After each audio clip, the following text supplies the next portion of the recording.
For nearly 80 years since the end of the Second World War, the US dollar has effectively been the currency of the world. For our entire lifetimes, there was virtually no place on the entire globe you could go that would turn down a 20. Andrew Jackson's face beside the famous seal of the US Treasury was probably America's best-known export. From Dar es Salaam to Sri Lanka to the smallest gold mining outpost in the Amazon basin, every shopkeeper on earth recognized a $20 bill. The dollar was universal, and not just universal in commerce, though the majority of international transactions were conducted in dollars, but universally held as a long-term store of value globally. The world's central banks stockpiled US dollars, far more than any other currency. Now, most Americans may not have known that, or they did, but it doesn't matter whether they knew it. It was very good for everyone who lives here. Because there were so many US dollars in circulation outside of the country, the cost of borrowing money inside the country remained artificially low. And that's one of the reasons that in this country, America, middle-class people could buy their own homes. The US government, meanwhile, was able to run up astronomical debts without many obvious consequences. Now, from time to time, the Congress would debate something called the debt ceiling, but it was abstract. For most people, the entire topic didn't seem very relevant to their lives because for most of that time, it really wasn't. America printed the US dollar, we controlled the global reserve currency, and that meant that for us, money was cheap. We had privileges that nobody else in the world had. It's been very nice, but what would happen if it ended? You don't even really want to think about that because the consequences would be too ugly, really ugly. But we started to worry about it about a year ago, really the day the Russian military rolled over the Ukrainian border. Now, by itself, that was a destabilizing event. War always is destabilizing and always challenges the existing order. But it was the West's reaction to the Russian invasion that seemed ominous. Policymakers in the U.S. went insane. Joe Biden, helped by his Republican allies in the Senate, appeared to be determined not simply to topple the Russian government in some kind of regime change war, but to blow up the post-war economic order that had served the U.S. so generously for so long. So we thought at the time that the real threat to our future wasn't just the billions we were sending to Zelensky. That was reckless, but probably not going to end America. The real threat was the unprecedented economic sanctions that Joe Biden was allowed to, in fact, encouraged to impose. Those sanctions, you'll recall, were supposed to hurt Russia. But even in March of last year, it seemed obvious they were going to hurt the United States much more than they hurt Russia. Here's what we said 13 months ago. We should prepare to lose our position as holder of the world's reserve currency. That is happening in slow motion. It's unmistakable. Now, the Biden people seem to have no idea this is going on, or maybe they want it to happen. Joe Biden was up there at the State of the Union bragging about how he took 30 points off the Russian ruble in a single day. Hooray, good for us. But once we stop celebrating our win, the destruction of the Russian economy, they deserve it. You got to wonder, is there a downside to this? Could it be a Pyrrhic victory? Let's see. These policies have driven Russia, China, India, Turkey, and other countries to accelerate their flight from the US dollar. Now, to be clear, that's the majority of the global economy.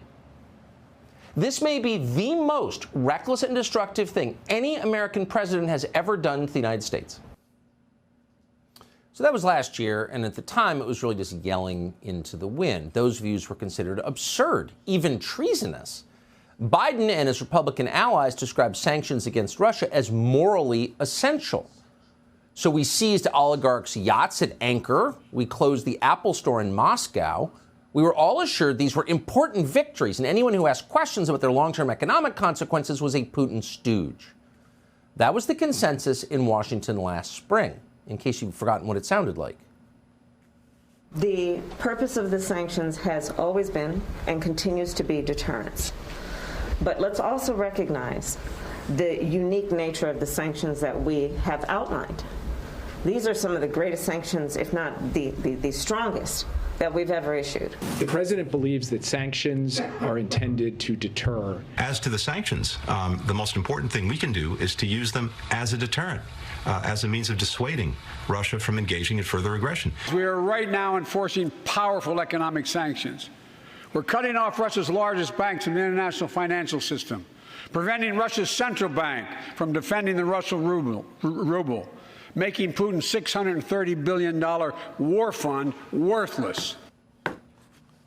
These people are such buffoons. and all the Republican senators nodding in agreement. You watch that and you wonder if they really believe what they were telling you. If they really did believe that, they're stupider than they look. These sanctions were never going to work in the way they promised because, unlike the United States, Russia does not have a late-stage finance economy. Russian oligarchs do not get rich from credit default swaps.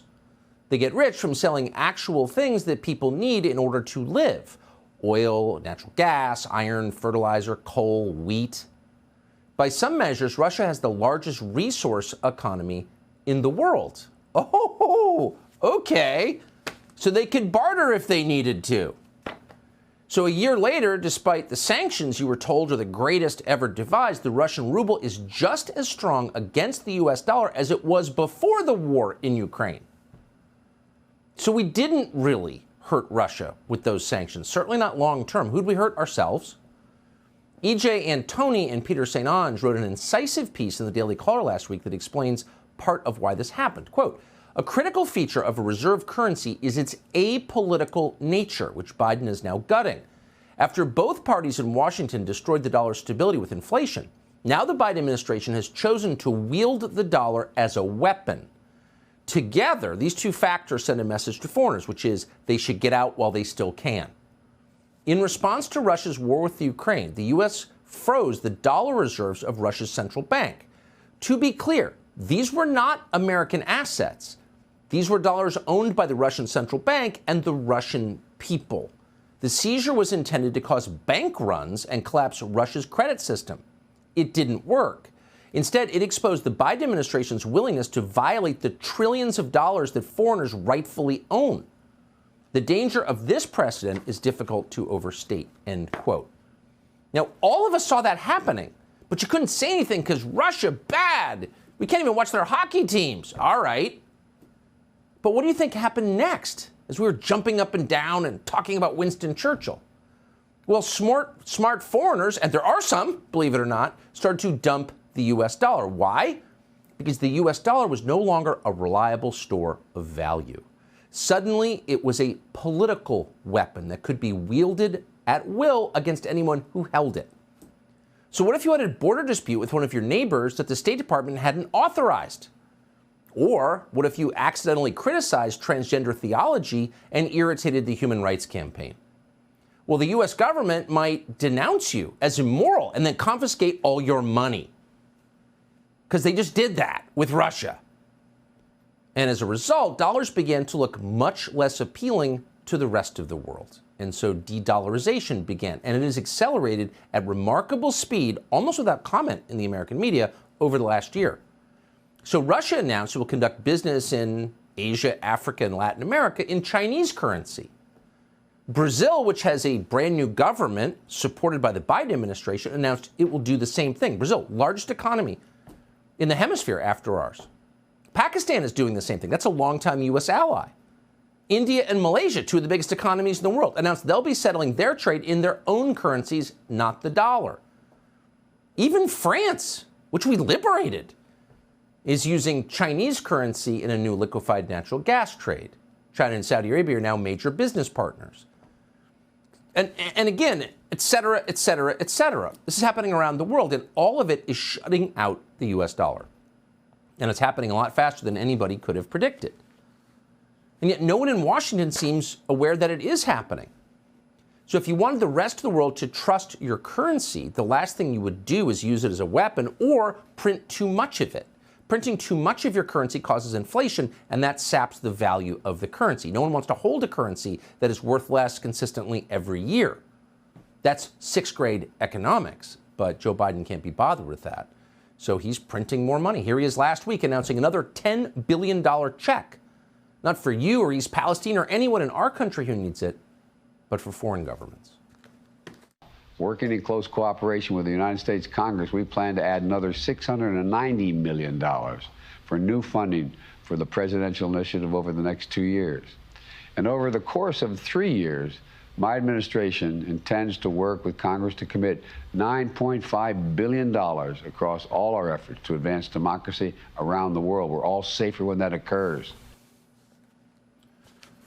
We've been asking for months for any Republican senator who supports this, whether it's Tom Tillis or John Cornyn of Texas to come on the show and calmly explain why you support this. None of them have accepted our invitation. But at this point, you begin to wonder, what does the United States have that will retain its value over time? We should do an inventory of our assets.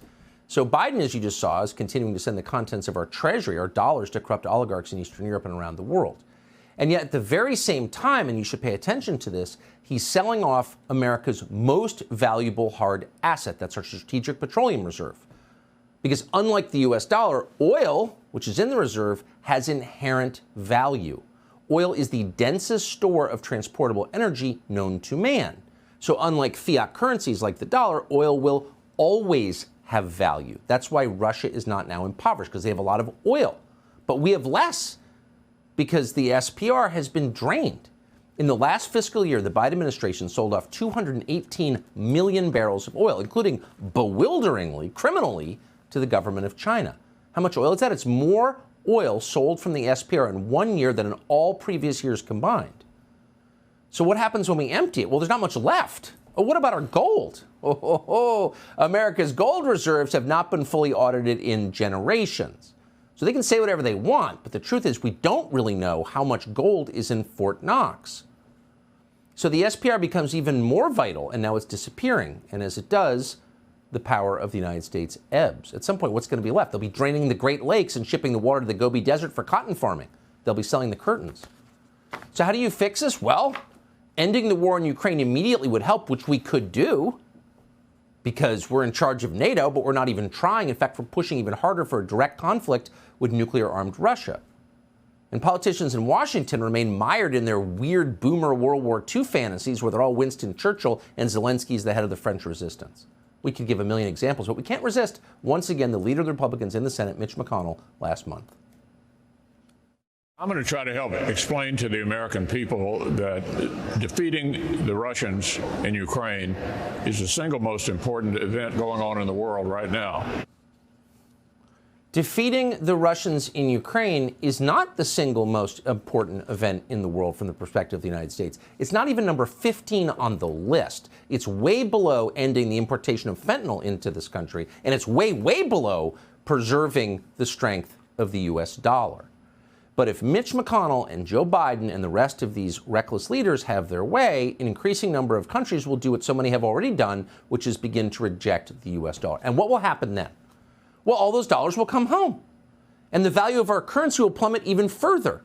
And that will lead to poverty across the United States, and that will lead to the typical political and cultural volatility that inevitably follows economic collapse. Disaster. And we've seen it before. Of course, you know the famous pictures from Germany in the early 20s.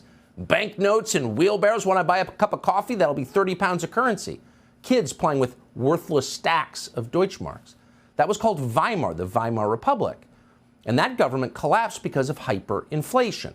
And then economic collapse led to communist revolutions across Germany and ultimately to, fill in the blank, the Nazi regime. That's well known. In fact, it's a cliche at this point. But here's the thing that nobody seems to remember. What brought on the economic collapse that set the world on fire? Does anyone remember that? Why did the German government blow up its own currency? Well, simple. The German government took on too much debt in order to pay for a pointless war. Yes, a pointless war did that. And if that sounds familiar, it's because exactly what we have done repeatedly for decades. We did it in Vietnam. We did it in Iraq. We did it in Afghanistan. And every time we got away with it because uniquely we held the world's reserve currency. But this time could be very, very different. A war against Russia will be the last war we can afford to fight.